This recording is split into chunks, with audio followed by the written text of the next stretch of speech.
Tough loss. All right, one final question is for Ryan Martin. And Ryan, we are in a cap world right now. What's the most challenging part about your day in figuring out all the numbers and putting everything together? Telling Kenny Holland no. we have an injury. We need to recall so and so. No. Coming into the cap world, I think a lot of teams were trying to find their way and figure out what approach might be the best, saving a lot of money, saving some for the trade deadline, spending it all during the summer. We found, although we won the cup, we had the most cap space left of any year, but we found that we're most comfortable spending a large portion of the money during the summer, building our team during the summer. It allows us to save our draft picks at the trade deadline. So we're building the team in August, not in March.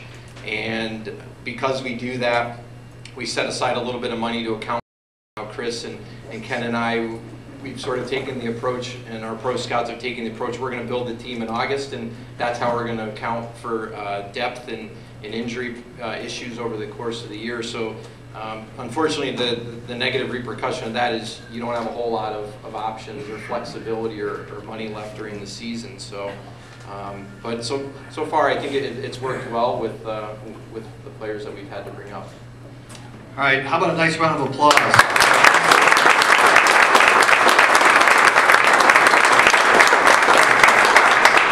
You know what? Everybody says that hockey players and people in the hockey world are the greatest people in the world, and I can attest to that.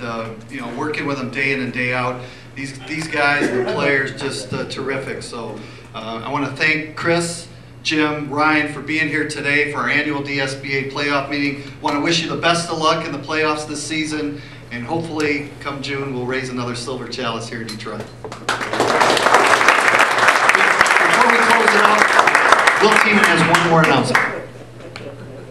I just love this comment about the kids. I had to go talk to my oldest in college. He's a junior. 2 hours. I don't think he heard a damn thing I said.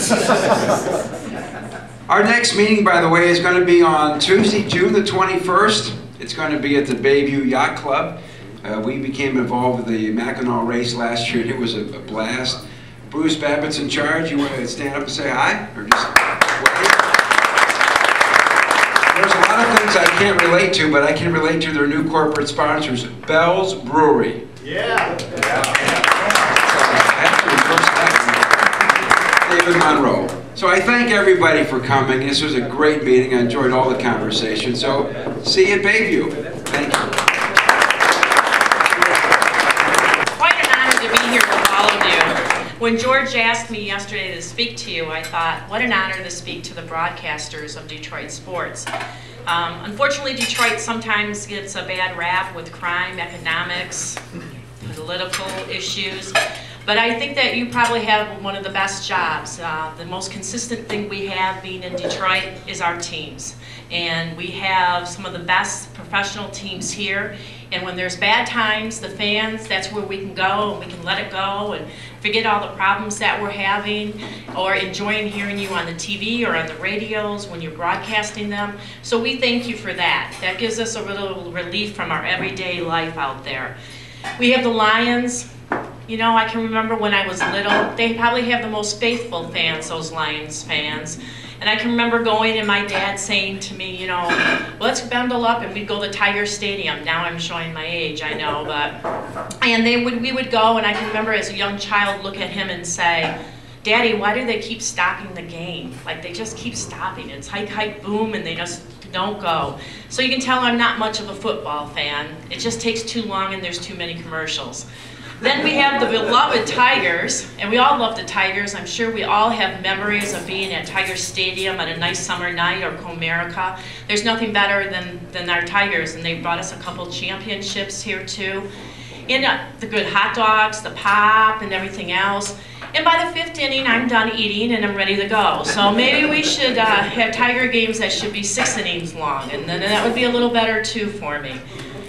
Then we have the beloved Pistons, and they've had an up and down career with us too, but they've offered us a lot of entertainment in the past. And I played basketball. I enjoy playing basketball. But, you know, nothing like going up and down the court and doing a slam dunk or a three-pointer, right? Nothing better than that. But really, isn't it only the last 2 minutes of the game you need to see in basketball?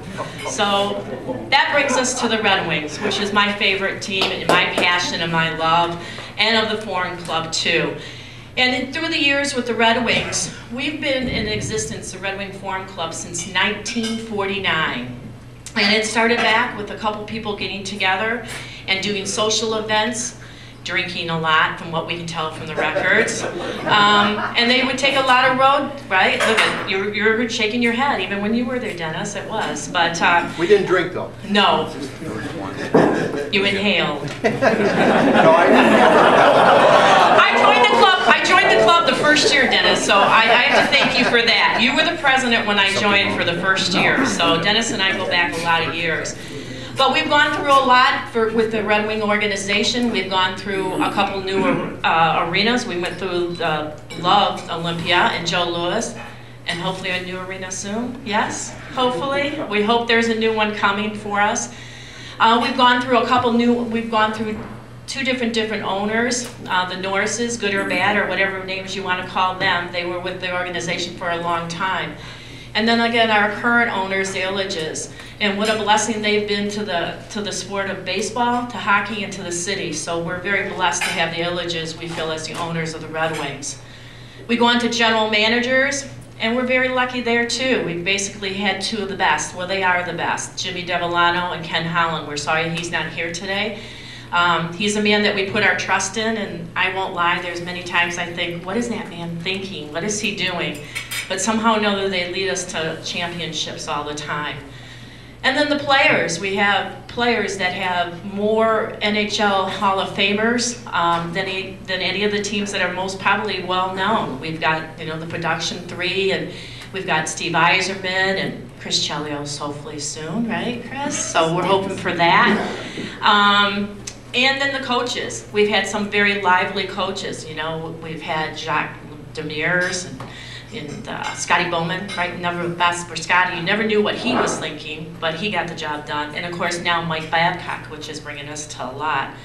But through all these changes and through all these years, the only thing that has stayed consistent all the way through are the fans of that winged whale. And there's a true love and passion. And this town is called Hockeytown, not because of the town, but because of the fans that are in the town that love the team. And the best of those fans are the members of the Red Wing Foreign Club. They have been there since, again, I'll say 1949, and our motto, as Dennis said, is form, win, or lose. And we were the people there in the 80s when we were the Dead Wings, and no one wanted to be there, but we were there, and we were always cheering for them, and we are. We have a wide variety of members in our club. It's open to the public, and we have them from all walks of life, our members. They come from being 18, you have to be 18 years old to join, to our senior citizens who have been retired, and we have some of them here, and I call them my Cougarettes. Of course, I'm going to embarrass you ladies, but they pass out the programs all the time. And our club does a lot of different things besides attend the games. We are very passionate about our charities. We have two charities. One is Turning Point. It's for abused women and children. And we've been donating to them for a little over 10 years now. And we donate clothes and items and Easter baskets, and at Christmas time we give them gift cards. And we've raised over $30,000 for them in the last few years. We have a very giving club. Our main charity is Gilda's Club, which is Gilda Radner's it's a house for cancer victims. And it's very dear to us because we've had some members that have had to go there and use their services. And if you're not familiar with them, I highly recommend you do. They do a wonderful job of support groups with people, for their families and for the people that have cancer, but most importantly for children too. They help them go through that. And we have a raffle that we raffle off a pair of season tickets every year, and we sell the tickets down at the arena plus our members. And I'm very proud to say that over 10 years we've donated over $100,000 to them. So they've done a really great job with that. We have monthly meetings here. We call this our room here because this is, you know, everyone